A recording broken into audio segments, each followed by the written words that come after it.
আপনি কুরবানি করেন কয়টা? একটা। আচ্ছা, একজন 4-5টা কুরবানি করতে পারে না? পারে তো, তাই না? এটা কি শুধু গোস্ত না অন্য কিছু? কুরবানিটা শুধু গোস্ত না। আল্লাহ বলছেন, ওমাই ইউআযযিম শাআইরাল্লাহ ফাইন্নাহা মিন তাকওয়াল কুলুব। 32 নম্বর আয়াত সূরা হজ। কুরবানিটা কিন্তু আল্লাহর নিদর্শন একটা। এটা কি নিদর্শন? আর আপনারা শুধু মনে করেন কুরবানি গোস্ত খাওয়ার জন্য, একটা খাসি গোস্ত খাওয়ার জন্য, একটা গরু গোস্ত খাওয়ার জন্য। আপনি প্রথম ভাববেন এটা আল্লাহর একটা কি নিদর্শন। এই নিদর্শন আমি আল্লাহর জন্য কুরবানি করছি। আপনি একটাই করবেন আজীবন, এটা কে বললো? সবচেয়ে 360 দিনের মধ্যে সবচেয়ে উত্তম দিন হলো ইয়ামুন নাহার। এই দিনে আপনি কুরবানি একটু বেশি করে করেন না? আপনি সারা বছর যা দান করেন, আমি বলি রমাজানে যা দান করেন আপনারা, তার চেয়ে বেশি দান করবেন এই দিনগুলোর মধ্যে। তাহলে আপনি একটা ছাগল দিচ্ছেন, 10টা দেন যদি পারেন। একটা গরু দেন, 2টা গরু দেন। আপনার সামর্থ্য আছে 5টা গরু দেওয়ার, দেন না। আল্লাহকে বলেন যে এইটা হলো তোমার নিদর্শন। ওমাই ইউআযযিম শাআইরাল্লাহ, আমি আল্লাহর নিদর্শনকে সম্মান দান করলাম, আমি এটাকে সম্মান করলাম, এটা তোমার নির্দেশ। কিন্তু এই অবস্থাটা আমরা বুঝি না। এখনো সৌদি আরবের মানুষ একজন 50-60টা কুরবানি করে দেয়। একজন ছাগল দেয়, 100-200 ছাগল কি করে দেয়? কুরবানি করে দেয়। কি উদ্দেশ্যে? ওই কুরবানি বাংলাদেশে পাঠাবে, ফিলিস্তিনে পাঠাবে, সিরিয়ায় পাঠাবে, কাশ্মীরে পাঠাবে, কুরবানি তারা খাবে। অথচ দান করছে কয়েকদিন। আচ্ছা, এটা তারা চাইলে চাইলে এই কুরবানির পরেও কি ছাগলগুলো পাঠাতে পারতো না? না। কুরবানি দিবে কোন দিন? ওই দিনে, ওই কুরবানির দিনে তারা কুরবানি করবে। কারণ এর চেয়ে নেকি পূর্ব কুরবানির পরে যদি আমি 10টার কাছে 100টা করি, তবু এত নেকি হবে না। 100টার কাছে যদি 1000 করি, তবু অন্য দিনে নেকি এত নেকি হবে না। এই জন্য তারা ইয়াউমুন নাহার, কুরবানির দিনেই এতগুলো করে কুরবানি করে। একজন সৌদি আরবের ব্যবসায়ী তিনি বলছেন, এবার 300 ছাগল কুরবানি করেছে। হয়তো তার বাড়িতে একটাও নিয়ে আসেনি। তাদের কি গোস্তের অভাব আছে? নিয়ে আসেনি। 300 ছাগল কি করবে? তারা জানে রাসূলুল্লাহ সাল্লাল্লাহু আলাইহি ওয়াসাল্লাম তিনি নিজে 60টা উট কুরবানি করেছেন। কয়টা? 60টা কি 63টা এক হাতে জবাই করেছেন। আর বাকিটা করতে বলেন আলী রাদিয়াল্লাহু আনহু, তুমি জবাই করো।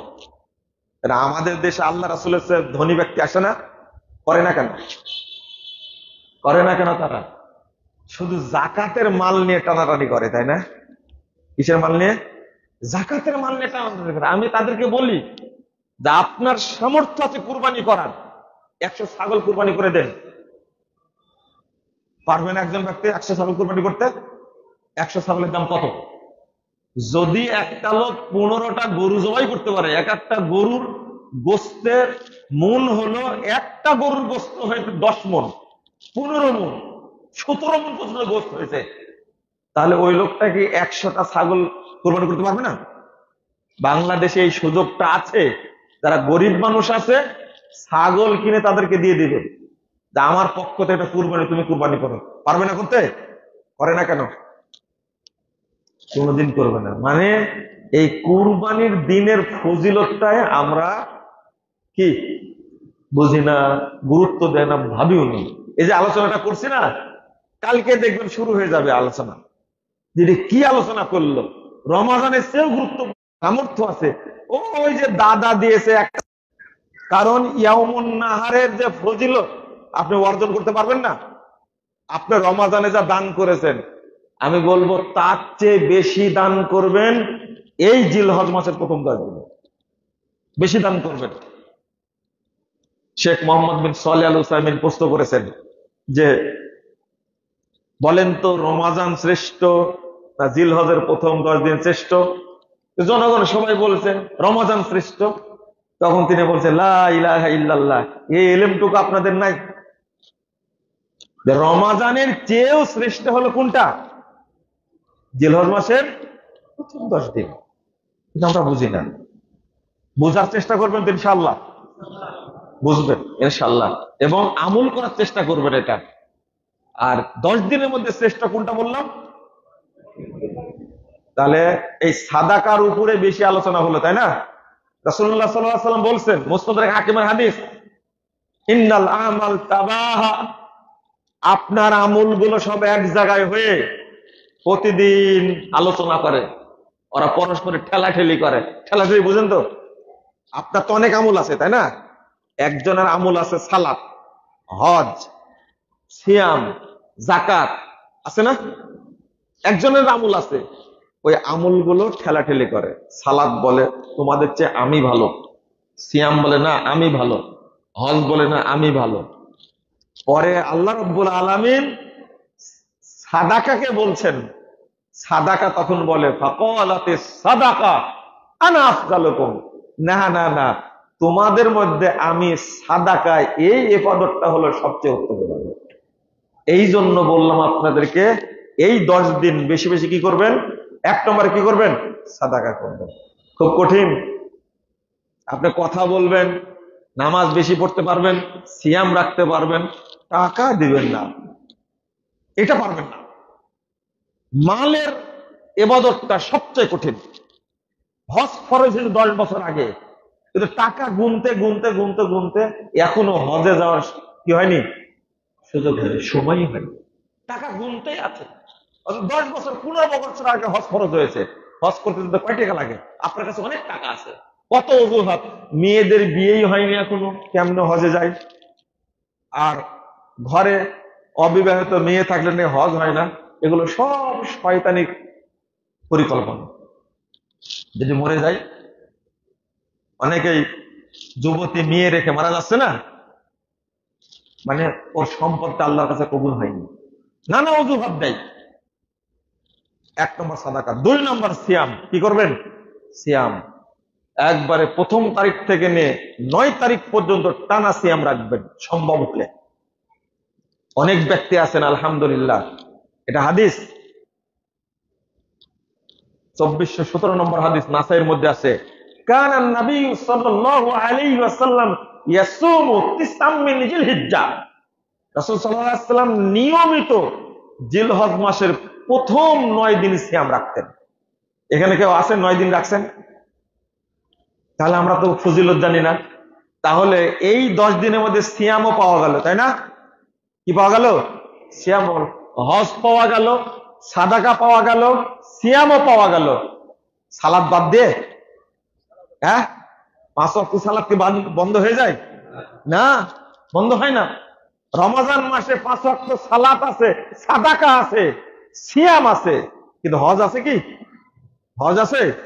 হজ নাই। এই রমজান মাসে আরাফা আছে, মিনাতে যাওয়া আছে, মুজদালিফায় যাওয়া আছে না।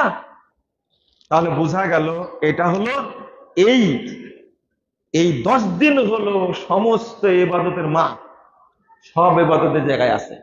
সিয়াম পেলাম, সালাত পেলাম, হজ পেলাম, সাদাকা পেলাম, কুরবানি পেলাম না। 3 নম্বর কি করবেন? না পারলেও অন্তত আরাফার দিন সিয়ামটা রাখবেন। সৌদি আরবে যেদিন আরাফা হবে সেদিন সিয়ামটা রাখবেন। 1162 নম্বর হাদিস সহিহ মুসলিম এসেছে, রাসূলুল্লাহ সাল্লাল্লাহু আলাইহি ওয়াসাল্লাম বলেছেন, সিয়াম ইয়াউমি আরাফা আহতাসিবু আলাল্লাহ আন ইউকাফফিরা আস-সানাতা আল্লাতী ক্বাবলা ওয়াস-সানাতা আল্লাতী বা'দা। সুবহানাল্লাহ। যে বছর গেছে, সামনে যে বছর আসছে, আল্লাহ রাব্বুল আলামিন এই 2 বছরের পাপকে ক্ষমা করে দিবেন।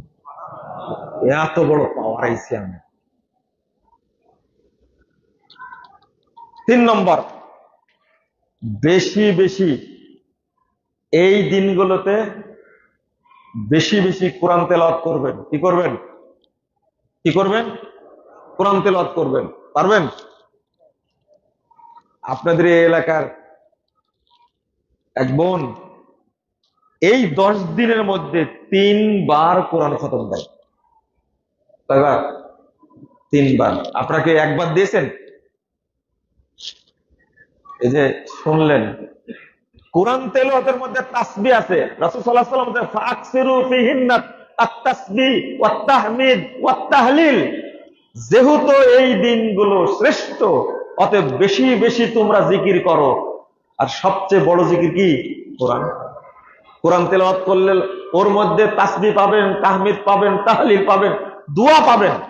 বেশি বেশি করে দোয়া করবেন, আল্লাহ দোয়া কবুল করবেন। এই দিনগুলোতে দোয়া করবেন বেশি বেশি। কোরআন তো এক পারাও পড়েন না, দেখি কেউ পড়তে পারেন কিনা। 10 দিনে একবার খতম দেন তো দেখি। যদি একটা মহিলা যদি 3 বার খতম দেয়, আপনি পুরুষ হয়ে একবার পারবেন না, জান্নাতে আগে কে যাবে তাহলে? অথচ রমাজানে কয়বার খতম দেন? রমাজানে যদি আপনি একবার খতম দেন, তাহলে এই 10 দিনে 3 বার খতম দেওয়া উচিত। কথা ঠিক। কেন কোরআন পড়েন না আপনারা? ওই যে রমাজানে পড়ে রাখছেন, মোড়ায়া তাকের উপরে রেখে দিয়েছেন, আর ওইটা ধরবেন না, আবার রমাজান আসার পরে করবেন। লা হাওলা ওয়ালা কুওয়াতা ইল্লা বিল্লাহ। না, কোরআনের সাথে বন্ধুত্ব রাখবেন, প্রতিদিন সকালে কোরআন পড়বেন, আপনার পরিবারে বরকত হবে, এতে কোনো সন্দেহ নেই। কোরআনের প্রত্যেকটা আয়াত এক একটা বরকতের ভান্ডার। কি বরকত? কি কিয়ামতের মাঠে নেবেন না দুনিয়াতে নেবেন? আপনি বরকতের ভান্ডার প্রতিটা অক্ষর। বিশেষ করে সূরা ফাতিহার কথা আসছে, এর প্রতিটা হরফে এক একটা বরকতের ভান্ডার। আর সূরা ফাতিহা, সূরা কি বাকারা, সূরা আলে ইমরান, আল্লাহ রাসূল বলছেন ফাইন্না আখযাহা বারাকা ওয়া তারকা খাসারা। যে ব্যক্তি সূরা বাকারা পড়লো, ওই ব্যক্তি বরকতের ভান্ডারকে আয়ত্ত করলো। আর যে ব্যক্তি পড়লো না, সে ব্যক্তি বরকতকে ছেড়ে দিল। সূরা বাকারা। আমি কোরআনের ফজিলত বলতে চাচ্ছি না, আমি শুধু এতটুকু বলতে চাচ্ছি, এই 10 দিন অন্তত একবার কোরআন খতম দেওয়ার চেষ্টা করেন। না পারলেও আপনি 5 পারা পড়েন, দেখি পারেন কিনা, চেষ্টা করেন। মা বোনদেরকে বলেন, আমরা দিনদার না হওয়ার পিছনে মূল কারণ হলো আমরা আল্লাহর বড় জিকির কোরআন তেলাওয়াতকে ছেড়ে দিয়েছি। আমরা কোরআন তেলাওয়াত করি না, শুনিও না, পড়িও না। আর একটা বলতে ভুলে গেলাম না, আর একটা, যাদের বাপ মা আছে, এই 10 দিনের মধ্যে আপনি তো সারা, বাপ মা যেহেতু আপনাকে মানুষ করেছে, আপনি জানেন আপনার আব্বা আম্মা কোনটাকে ভালোবাসে, জানেন না? কোন জিনিস ভালোবাসে, খেতে কোনটা ভালোবাসে। কিছু না করলেও আপনি আপনার বাপ মায়ের জন্য এই ভালো জিনিসটা কিনে দিবেন। আব্বা এটা পছন্দ করে, আব্বা কি করে পছন্দ, আম্মা এটা পছন্দ করে, কিনে দিবেন, মা তুমি এটা খাবা। 2, যাদের বাপ মা মারা গেছে, অবশ্যই এই 10 দিনের মধ্যে আপনারা বাপ মায়ের জন্য কিছু হলেও সাদাকা করবেন। আপনি মনে করেন 5টা সন্তান, আপনি ঠেলাঠেলি করছেন, আমি দিব না, বড় ভাই তো কিছু করে না, করুক, ছোট ভাই আছে করুক, মেজো ভাই আছে করুক। না, আপনি সাদাকা করা মাত্রই, আপনি দান করা মাত্রই, দোয়া করা মাত্রই আল্লাহ রাব্বুল আলামিন আপনার আব্বাকে, আপনার মাকে জানাই দেবেন, তোমার অমুক সন্তান তোমার জন্য দোয়া করেছে, এই জন্য আমি তোমার মর্যাদা বাড়িয়ে দিচ্ছি। সাথে সাথে আপনার বাপ জানতে পারেন, ও আমি তো ছোট সন্তানকে সবকিছু দিয়ে আসছি, ছোট সন্তান আমার জন্য দোয়াও করে না, দানও করে না, কিন্তু মেজোটাকে মাহরুম করে আসছে, সেই দেখি দান করে। আল্লাহকে প্রশ্ন করবে, ওয়ান্না হাদা, আল্লাহ এটা কেমনে হলো? ইন্নার রাজুলা তুরফাউ দারাজাতুহু। আল্লাহ রাসূল সাল্লাল্লাহু আলাইহি ওয়াসাল্লাম বলছেন যে জান্নাতে মর্যাদা বৃদ্ধি করে দেয় ব্যক্তির। তখন আল্লাহকে জিজ্ঞেস করে, আল্লাহ এটা হলো কি করে? তখন আল্লাহ জবাব দেয়, তোমার অমুক সন্তান তোমার জন্য ক্ষমা চেয়েছে, তোমার অমুক সন্তান তোমার জন্য সাদাকা করেছে, এই জন্য তোমার মর্যাদা আমি বৃদ্ধি করে দিয়েছি। জেনে বা বুঝেন? তাহলে পাল্লাপাল্লি করার কি দরকার? আপনি বাপের সন্তান হিসাবে, মায়ের সন্তান হিসাবে আপনি সাদকা করেন, দান করেন, ও, আপনারা আর একটা কাজ করেন, মা মারা গেছে, একটা কুরবানি করে দিলেন মায়ের নামে, এটা চলবে না। কুরবানি করেন মায়ের নামে বাপের নামে, আবার ওটা বন্টন করে খান আবার, তাই না? খান।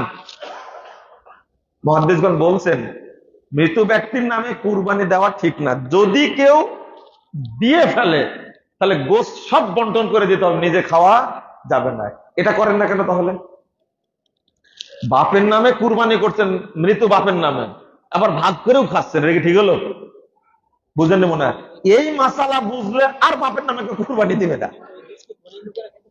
হ্যাঁ, বুঝলাম না। না না না, ধনী লোক কি করে খাবে? সাতটা কি ধনী লোকের জন্য? গরিবদের মধ্যে বন্টন করে দিবেন। এই ফতোয়ায় আসেন, এবার দেখি কে কুরবানি দেয় মায়ের নামে। বুঝেন মনে হয় কথাটা, তাই না? যদি বুঝেন আপনারা যে মৃত বাপের নামে মায়ের নামে কুরবানি কি চলবে না, আর যদি চলে, আপনি যদি দেন কুরবানি, তাহলে গোশত কি করতে হবে? আপনি খেতে পারবেন না, ওটা গরিবদের বিতরণ করে দিবে, সাদাকা ওটা। কিন্তু আপনি খাচ্ছেন কেন? এইটা যদি খেলেন আর কেউ কুরবানি দিবে না। আমি কথাটা কেন বললাম? এই 10 দিনের মধ্যে আপনি বাপের নামে সাদাকা করেন, মায়ের নামে ওই টাকাটায় সাদাকা করেন, মসজিদে দিয়ে দেন, এতিমখানায় দিয়ে দেন, আপনি কি বলে মাদ্রাসায় দিয়ে দেন। তবে অবশ্যই বেদাতি কোনো কারখানায় দিবেন না, এটা মনে রাখেন। আবার বলে দেন, পাপ হবে তাহলে। আশা করি বুঝতে পেরেছেন আপনারা, আপনাদের কষ্ট দিতে চাইনি।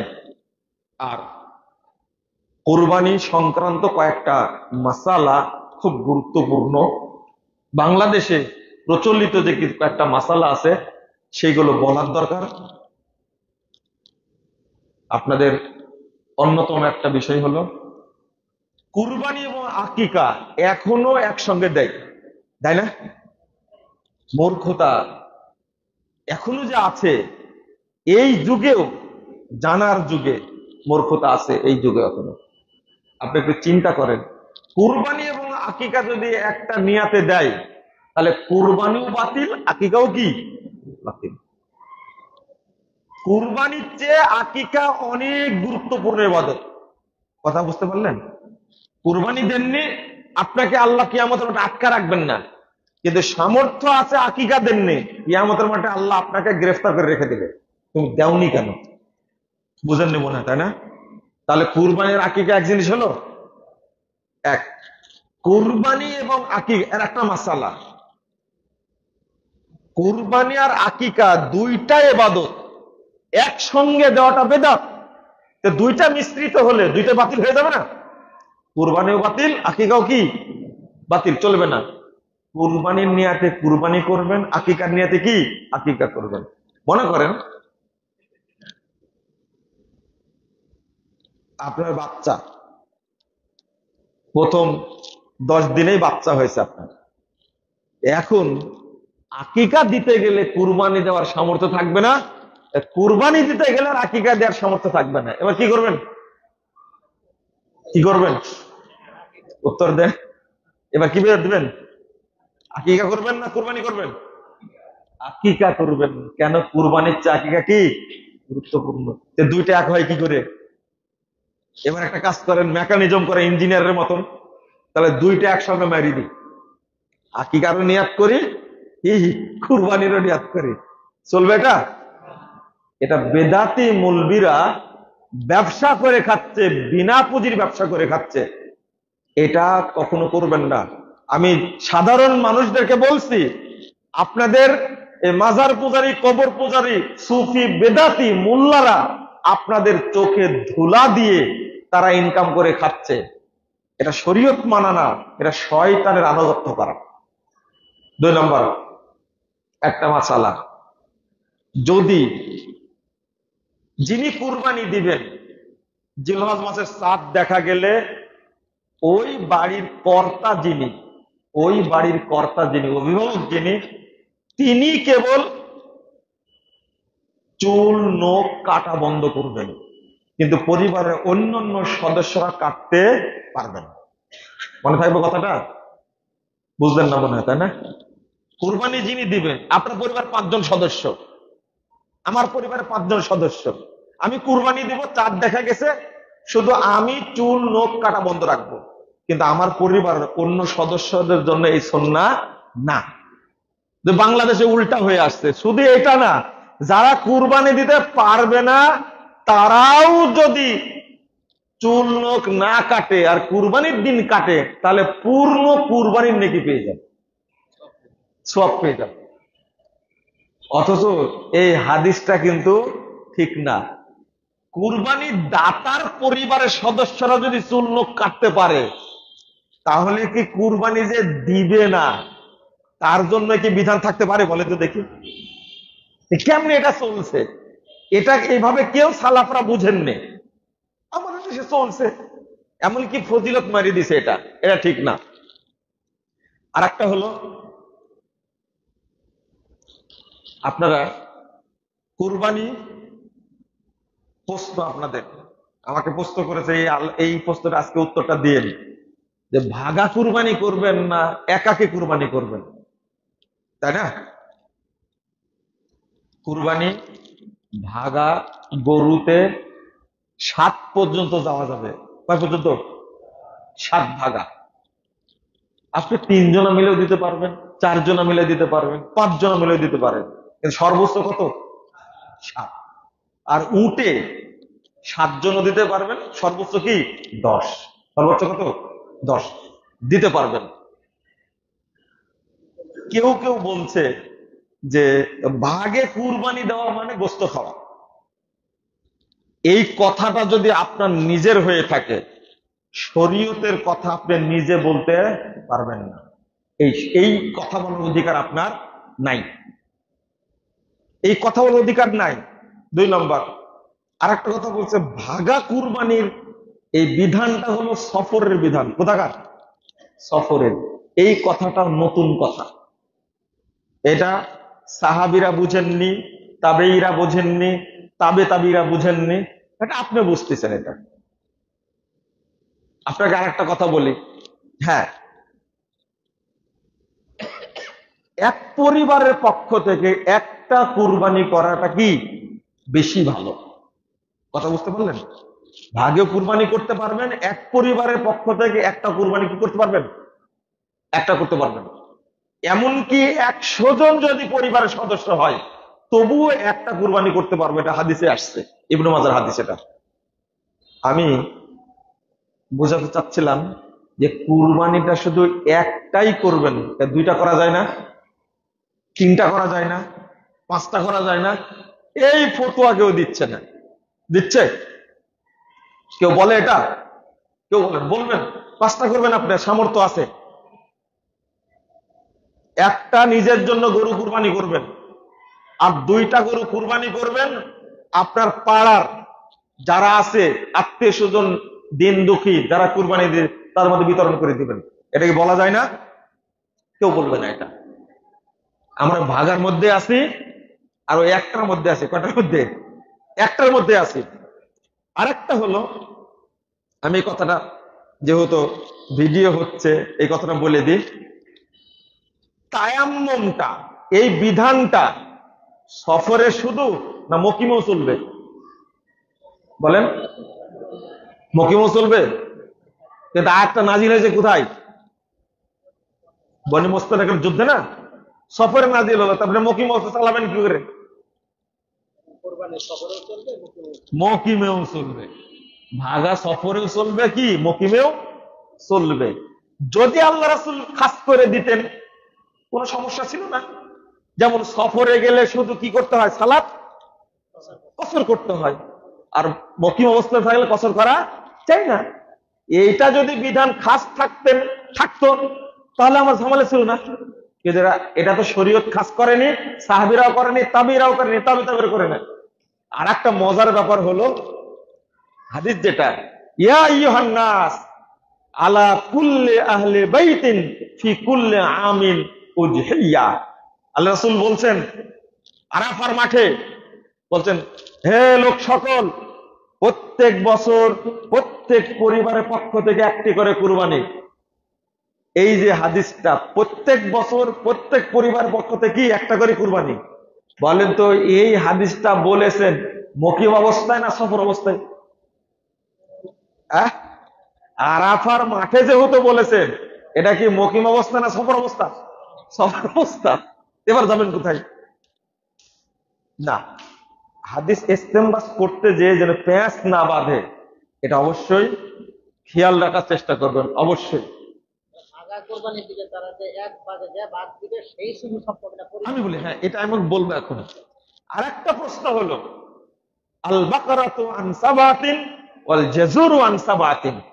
দেখেন, আমরা নিজেরাই অনুবাদ করছি যে সাত সাত পরিবারে না, 7 জনে একটা কুরবানি।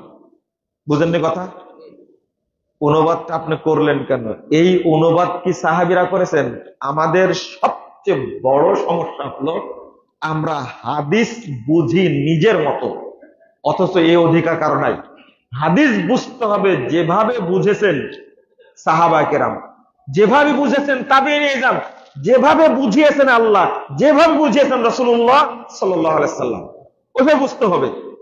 কেউ এই কথাটা বলেনি 7 জনে একটা গরু, 7 জনে একটা উট। এই 7 জন মানে কি? তিরমিজি হাদিস আসছে না যে আমরা এক পরিবারের পক্ষ থেকে কি একটা কুরবানি করতাম? তাহলে যদি পরিবারে একটা ভাগা দেয়, তাহলে পরিবারের সবাই নেকি পাবে। সবাই কি নেকি পাবে? কিছুক্ষণ আগেই বললাম না, সবাই নেকি পাবে। দুর্ভাগ্য, আমরা নিজেদের মতো অনুবাদ করার কারণে, বুঝার কারণে উল্টা বুঝছি। একজন মুহাদ্দিসের কওল দেন আপনি,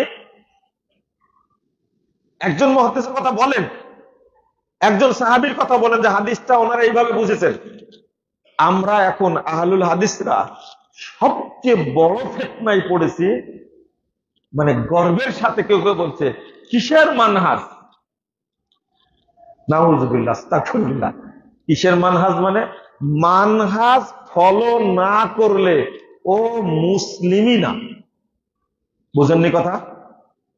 মানহাজ ফলো না করলে হেদায়েতই পাবে না। মানহাজ বলতে রাসূল সাল্লাল্লাহু আলাইহি সাল্লাম, সাহাবায়ে কেরাম, তাবেঈন ইজম যেভাবে শরীয়ত বুঝেছেন ওইভাবে বুঝার নাম কি? মানহাজ। ওটা ফলো না করলে হবে না। যেমন একটা ক্ষতির দিকটা বলি, ক্ষতির দিক বলি, আপনাদেরকে বোঝার সময় হবে। ক্ষতির দিক একটা উদাহরণ দেব। একজন আলেম বলছেন, এদিকে তাকান, আমার দিকে তাকান, এটা বুঝতে হবে। প্রশ্ন করেছে, কিয়ামতের দিন কি জান্নাত জাহান্নাম ধ্বংস হবে না হবে না? তিনি উত্তর দিচ্ছেন, আপনারা উত্তর দেন তো আগে। কিয়ামত যখন হবে তখন কি জান্নাত জাহান্নাম ধ্বংস হবে না থাকবে? থাকবে? থাকবে না। উত্তর দিচ্ছেন, প্রথম উত্তর দিচ্ছেন সহিহ আকীদার আহলে হাদিস আলেম উত্তর দিচ্ছেন যে আল্লাহ বলছেন কুল্লু শাইইন হালিকুন ইল্লা ওয়াজহা। প্রথম উত্তর দিচ্ছেন জান্নাত জাহান্নাম সবই ধ্বংস হবে, কারণ আল্লাহ বলে দিয়েছেন সবকিছুই ধ্বংস হবে, শুধু থাকবেন কে? আল্লাহ। তো দলিল পাওয়া গেল, তাই না? তাহলে জান্নাত জাহান্নাম কি হয়ে যাবে? ধ্বংস হয়ে যাবে। দলিল পেলেন তো?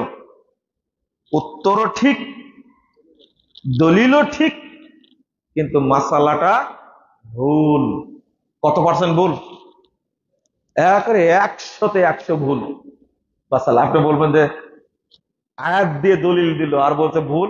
জি, আয়াতও ঠিক আছে, উত্তরও ঠিক আছে, কিন্তু বুঝটা আল্লাহর মতো হয়নি, রাসূলের মতো হয়নি, সাহাবীদের মতো হয়নি। এবার দলিল, সাহাবীরা বলছেন কুল্লু শাইইন হালিকুন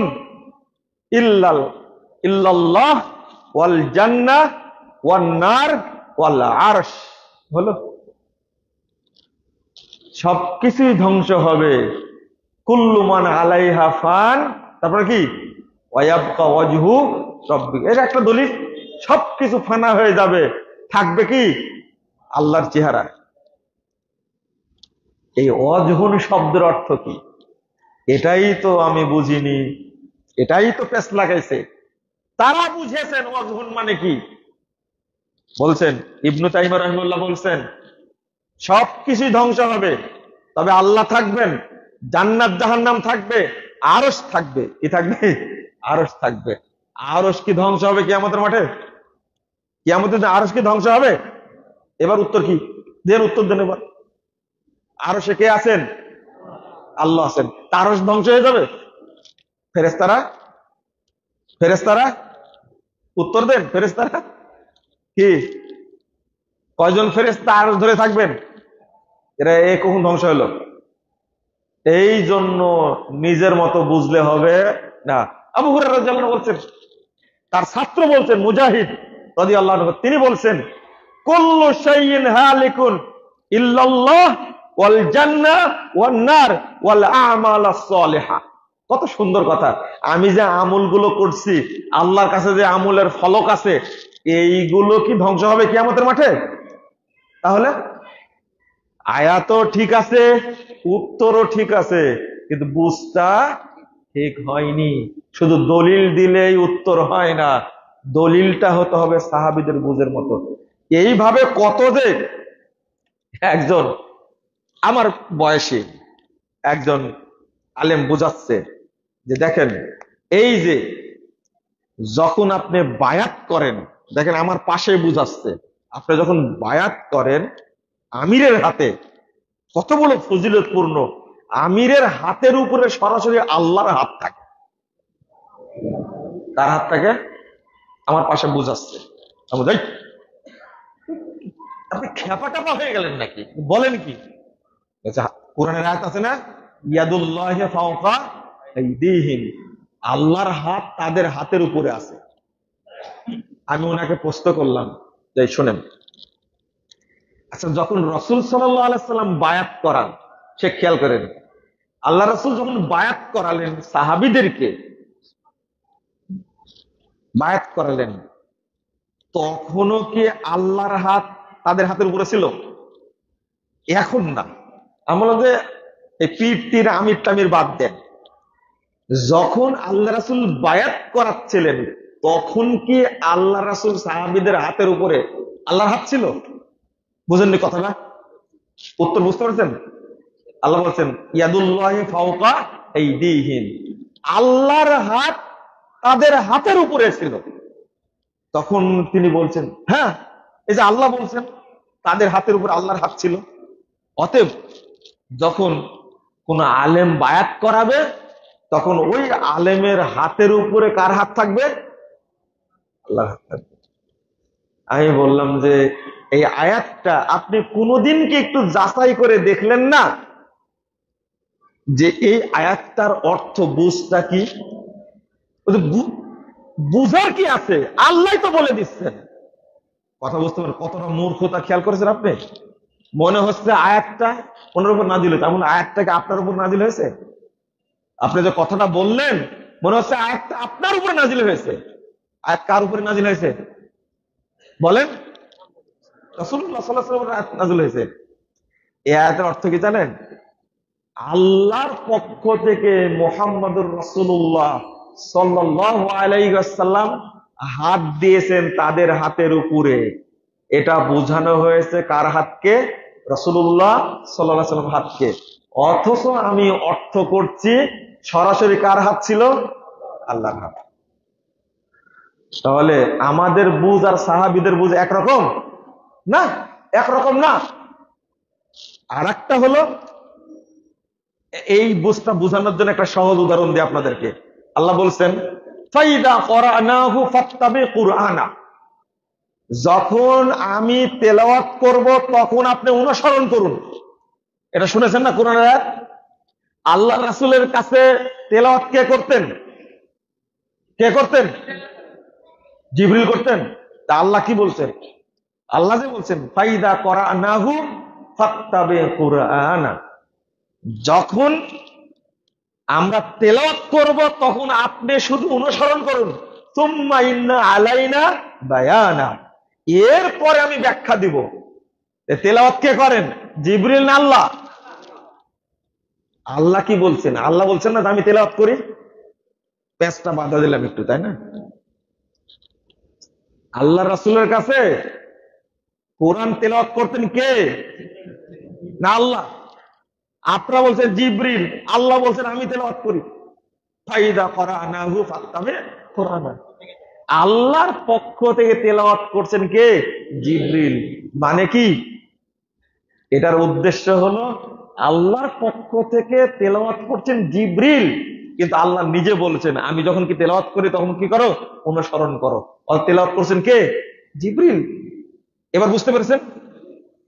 তাহলে রাসূল সাল্লাল্লাহু আলাইহি ওয়াসাল্লাম যখন বায়াত করাচ্ছিলেন তাদের উপরে হাত দিয়ে, তখন সরাসরি রাসূলের হাত ছিল না আল্লাহর হাত ছিল?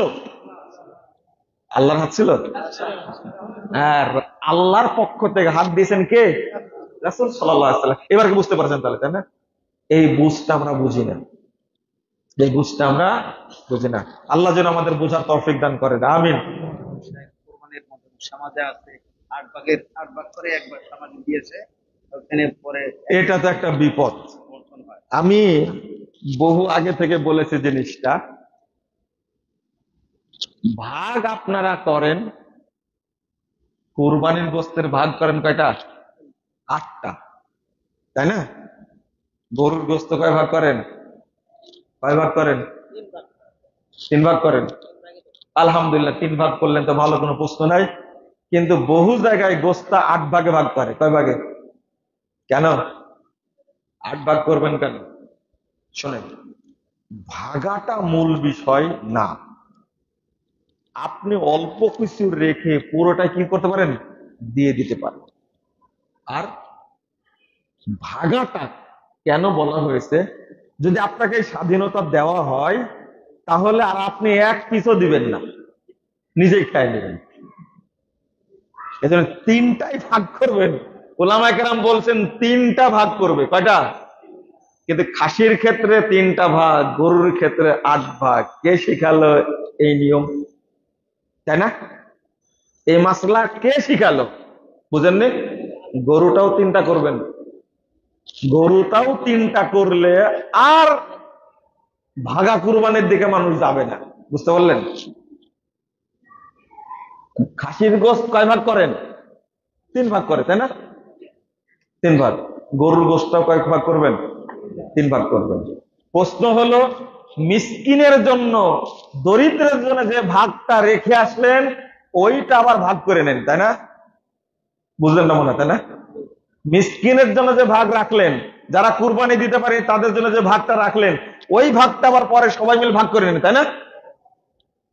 গরিবের পিতারই ভাগ করে, কিন্তু সমাজের থেকে এটা করে না, মাতবরি, এটা সমাজ নেয় না, সমাজ মাতবরি নাই। সমাজে জমা দেয়, ওইটা আবার সবাই ভাগ করে। এটা আপনাদের শরম টরম লাগে না? শরম লাগে না, তাই না? আমার যুক্তি আছে, আমি গরু কুরবানি দিইনি, গরুর ভাগ পাবো। আমি খাসি কুরবানি দিইনি, খাসির ভাগ পাবো। এরা কিন্তু প্রচলিত আছে। আপনি যেটা রেখে আসলেন দরিদ্রদের জন্য, ওইটা অবশ্য ভাগ করে নেবেন কেন? গরিবদেরই দেয়, গরিবদেরকেই দেয়, কিন্তু সমাজ মাতবারি করে এটা কারে? সমাজ মাতবরি করে দিক, এটা কিন্তু ভালো। কিন্তু আপনি কুরবানি দিয়েছেন, আপনি আবার নেবেন কেন গোশত? এটা কিন্তু অনেক অঞ্চলে চালু আছে। এটা কিন্তু নেওয়া ঠিক না। গোশত বন্টন এইভাবে করা ঠিক না। যারা কুরবানি দেয়নি ও দরিদ্র, তাদের মধ্যে কি করে দিবেন? সুষ্ঠুভাবে বন্টন করে দিবেন। বুঝতে পেরেছে কি? এটা ব্যক্তিগতভাবে তার তার বুঝ মতন জি। হ্যাঁ, এলাকায় চালু আছে কিনা জানি না আমি, কিন্তু অন্য অন্য এলাকায় আছে। এটা আপনাদের কাছে নতুন মনে হচ্ছে, তাই না? যে যার তার রেখে দিল, তার নিজস্ব গরিবে পায় না, ওই সমাজের মাতবাররা বিভিন্ন জায়গায় দেয়। ও, নিজস্ব গরিবরা পায় না, কিন্তু অন্যরা অন্যদিকে দেয়। আচ্ছা আচ্ছা, মানুষ রেখে আসছেন না, আপনার গরিবে পাইতেছে না। জি জি জি। না, আচ্ছা, এই এই গোস্তের হকদার কিন্তু একবারে নিকটতম যারা দরিদ্র গরিব মানুষ, তার কথা বুঝতে পারেন? তারা তাদেরকে আগে দেবেন। যে ফেতরা চাউল বিতরণ করতে গেলে আপনারা আগে দেখবেন যে দরিদ্র মানুষ কোনটা এলাকা, তাকে আগে দিবেন। আমরা তো সেটা করি না। আগে খুঁজে বের করি দূরে কে আছে, দূরের আত্মীয় কে আছে, খুঁজে বের করি। বন্টনটা কে করবে, সমাজ করবে না যার যারটা সে করবে? সবচেয়ে ভালো হয় যে এটা যদি নিজেরটা নিজে বন্টন করে, সে চিনবে। আর এইটা করতে পারে না বলেই, দেয় না বলেই, যেমন আমার এলাকায় যেটা আছে, একবারে কড়া নির্দেশ, এক জায়গায় জমা করো। এটা শুরু করেছিলাম আমি আমি থেকে সবাইকে বন্টন করে দিতাম। বন্টনেও ত্রুটি হয়, যারা বন্টন করে তারা বেশি নেয়, বেশি নেয়, বেশি নিয়ে যায়, তারা ভালো গোছগুলো নিয়ে যায় তাদের লোকদের। হ্যাঁ, তখন এইটা আমার তত্ত্বাবধানে নিলাম, কয়েক বছর দিলাম। তখন আমি ছাত্র, ঠিক আছে কে কে পাবেন গোছ ঠিক করবেন, চেয়ারে বসে থাকে, এটা করায় দিয়ে সবাই নিয়ে যাবে। গরিবরা এত দোয়া করতো, বাবা জীবনে প্রথম ভালো গোছ দেখেছি, পাইনি এরকম ভাবে। আগে এই ঘটনা ঘটতো, এখন তো সময় হয় না। আপনারা নিজেরা তত্ত্বাবধান করে যেটা গরিব তাকে দেওয়ার চেষ্টা করবেন। আর গোস্তের প্রতি মানুষের দুর্বলতা এত বেশি থাকে, তিনটা যে ভাগ করেছে, যে ভাগটা সমাজে দিবে ওই ভাগটার মধ্যে বুকের গোস্ত নাই, কলিজা নাই, তারপরে এবার রানের গোস্ত নাই, সব হাড্ডি দিয়ে দিয়েছে। কথা কি বুঝতে পারলেন? এগুলো কুরবানি না। এগুলো কি কুরবানি? আপনারা কি মনে করেন গোস্ত আল্লাহর কাছে যাবে? না। কি যাবে? লা ইয়ানালুল্লাহা লুহুমুহা ওয়ালা দিমাউহা ওয়ালাকিন ইয়ানালুহু তাকওয়া মিনকুম। আল্লাহর কাছে কবুল হয় কি? তাকওয়া। এগুলো কবুল হওয়ার কথা না, আশা করি।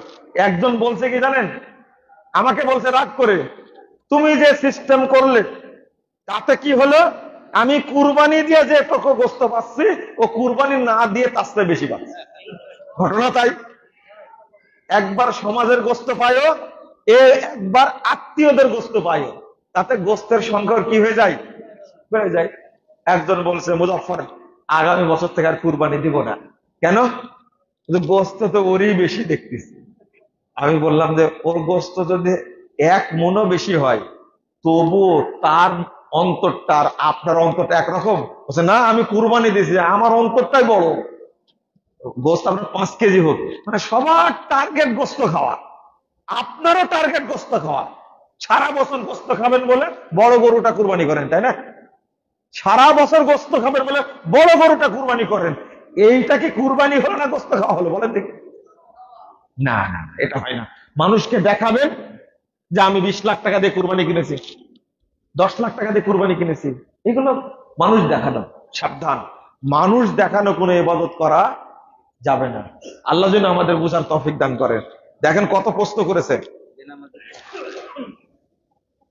আমি এই 3-4টা পয়েন্ট বললাম না জিলহজ মাসের মধ্যে, প্রত্যেক বক্তব্যে একটা কথা বলি কিন্তু ভুলে গেছি।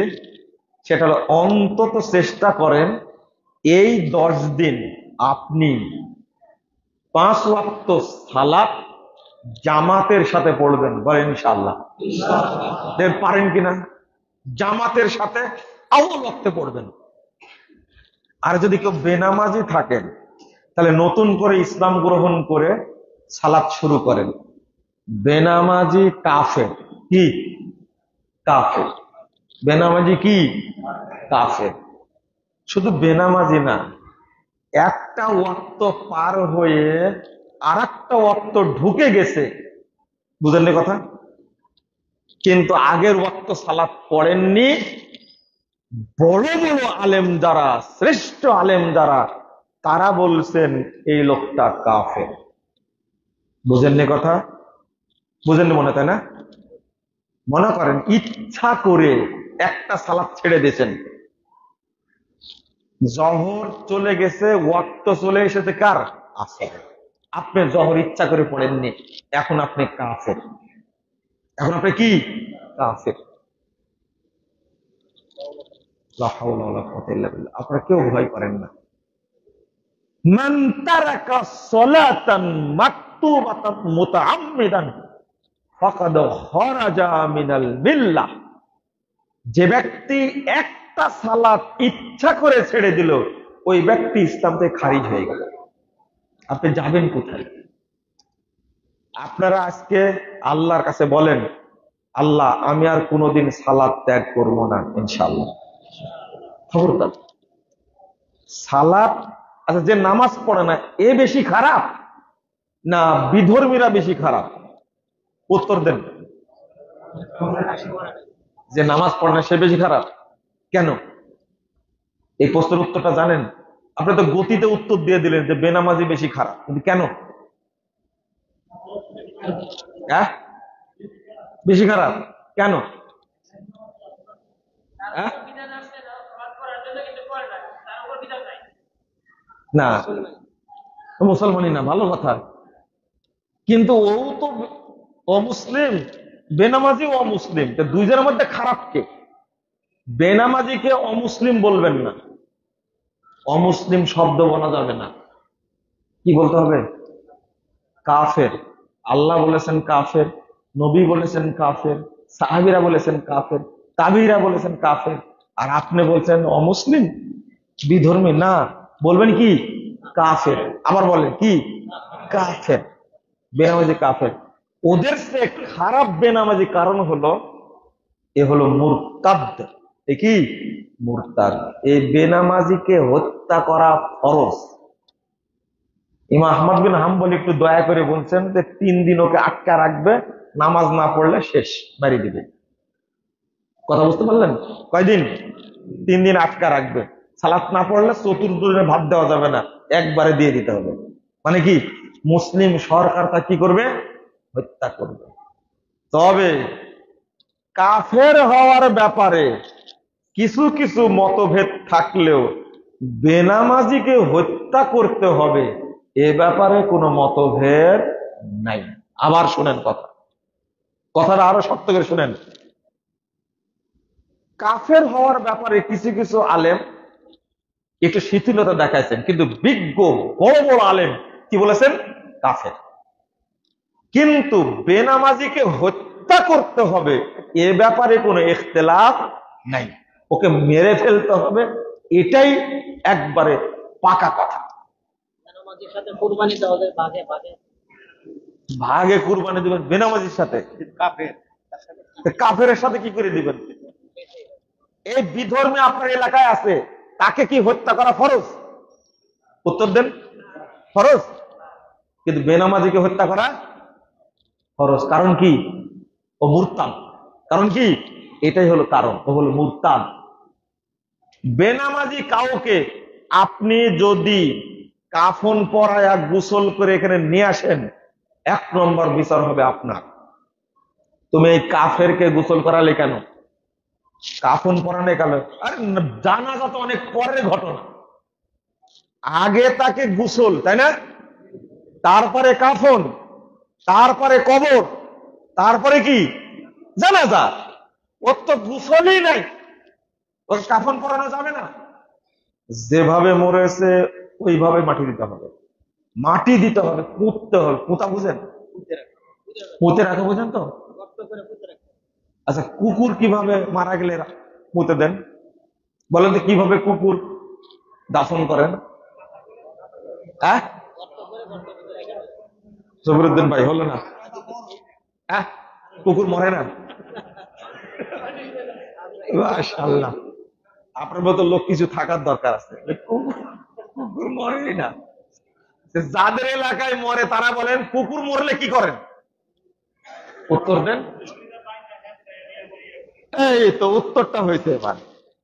আপনাকে চাচ্ছিলাম এতক্ষণ। বলছে যে ঠ্যাঙ্গে দড়িটা বাইধা শেষে নিজে কি করেন? যে জায়গায় ফসল টসল করেন না ওই জায়গায় গর্ত খুঁড়ে কি করেন? ঠিক বেনামাজিকে এই কাজই করতে হবে। ও কুত্তার চেয়েও খারাপ। কার চেয়ে খারাপ? কুকুর শুকুর বানরের চেয়েও খারাপ। আল্লাহ বলছেন বালহুম আদাল, তার চেয়েও খারাপ। বেনামাজির সাথে কোনো আপোষ নাই। অন্য মাসালায় যায়েন না, এই পর্যন্ত থাকেন। ওকে জানাজা করা যাবে না, মুসলিমদের গোরস্থানে দাফন করা যাবে না, কারণ তার জন্য দোয়া করতে পারবো না। আসসালামু আলাইকুম আহলাদ দিয়ারে মিনাল মুমিনিনা ওয়াল মুসলিমিন, এই দোয়া পড়া যাবে? এমন জায়গায় কবর দিতে হবে কবরের চিহ্ন যেন না থাকে, কারণ কেউ কবর দেখলে বলবে কি আসসালামু আলাইকুম আহলাদ দিয়ারে মিনাল মুমিনিনা, বলবে না। কবরের চিহ্ন রাখা যাবে না, একবারে সমান করে দিতে হবে, জঙ্গলে মাটি দিতে হবে। কোথায়? জঙ্গলে, যেখানে কেউ যাবে না, বেনামাজির প্রভাব যেন না পড়ে। এটা হলো বেনামাজির ফতোয়া। আরে ওর জন্য যদি সারা পৃথিবী দান করে দেন কোনো লাভ নাই, ওর জন্য দোয়া করা যাবে না। আপনি বলছেন আল্লাহুম্মা গফিরলাহু ওয়ারহামহু ওয়াআফিহি ওয়াফু আনহু, খামাখা এই দোয়া করাই হারাম তার জন্য। এন হলো বেনামাজির ফতোয়া, মনে থাকবে। আপনার বাপ হলেও, আপনার বাপ হলেও, মা হলেও বেনামাজিকে গোসল দিয়ে কখনো মসজিদে নিয়ে আসবেন না জানাজা করার জন্য, সাবধান, এটা হারাম, না যায় যেটা। এর অর্থ হলো সালাত পড়তেই হবে, পড়তেই হবে। আল্লাহ যেন আমাদের বোঝার তৌফিক দান করেন, আমিন। কি যেন একটা প্রশ্ন করলেন আপনি, বেনামাজির সাথে কুরবানি করা যাবে কিনা, ওটা উত্তর হয়ে গেছে না? আবার কুরবানি, মহিলা মৃত্যু, কাপড় 3 কাপড় না 5 কাপড়, কোনটা সঠিক? দেখেন অনেক টাইম হয়ে গেছে, তাই না? দেখেন, যদি সঠিক ফতুয়া জানতে চান, সেটা হলো মহিলাদেরও 3 কাপড়, পুরুষদেরও 3 কাপড়। এই মাসালাটাই সবচেয়ে শক্তিশালী মাসালা। যেখানে 5 কাপড় 7 কাপড়ের কথা আসছে, হাদিসটা জয়ীফ আসছে, তবে কি জয়ীফ হাদিস। এটা নিয়ে আমাদের সালাতের যে বইটা আছে এখানে আলোচনা করেছি। সবার কয় কাপড় দিবেন? 3 কাপড় দিবেন। নিজের পালিত গাভী দুধ দেয়, এখন কুরবানি দিব, তাহলে কুরবানির আগ পর্যন্ত দুধ খাইতে পারবো কিনা? এটা তো বেদাতি মোল্লাদের মতো প্রশ্ন হয়ে গেল।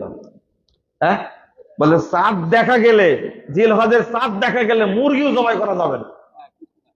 গরু তো দূরের কথা, মুরগিও জবাই করা, ডিমও জবাই করা যাবে না। এটা বেদাতি মুরগিদের কথা। আপনি আপনি গাই তো জবে করার পরে, কুরবানি করার পরে গোশত নিজে খাবেন না? দুধ খাওয়া কি সমস্যা? হ্যাঁ, দুধ খেতে পারবেন, কোনো সমস্যা নাই। গাই দিয়ে আপনি কাজ করাও নিতে পারবেন, কোনো সমস্যা নেই। আরে এই প্রশ্ন এসে নুরালাপুর থেকে শুনবো, এটা ভাবতে পারিনি, তাও ভালো। গর্ভবতী মহিলা মৃত ব্যক্তিকে গোসল দিতে পারবো কিনা? গর্ভবতী মহিলা মৃত ব্যক্তি, ভাই রে গবেষণামূলক প্রশ্ন রে ভাই। একটা মহিলা গর্ভবতী, তাই না? তিনি অন্য কোন মহিলাকে গোসল দিতে পারবে কিনা, তাই না? গর্ভবতী হলে কি অমুসলিম হয়ে গেছে?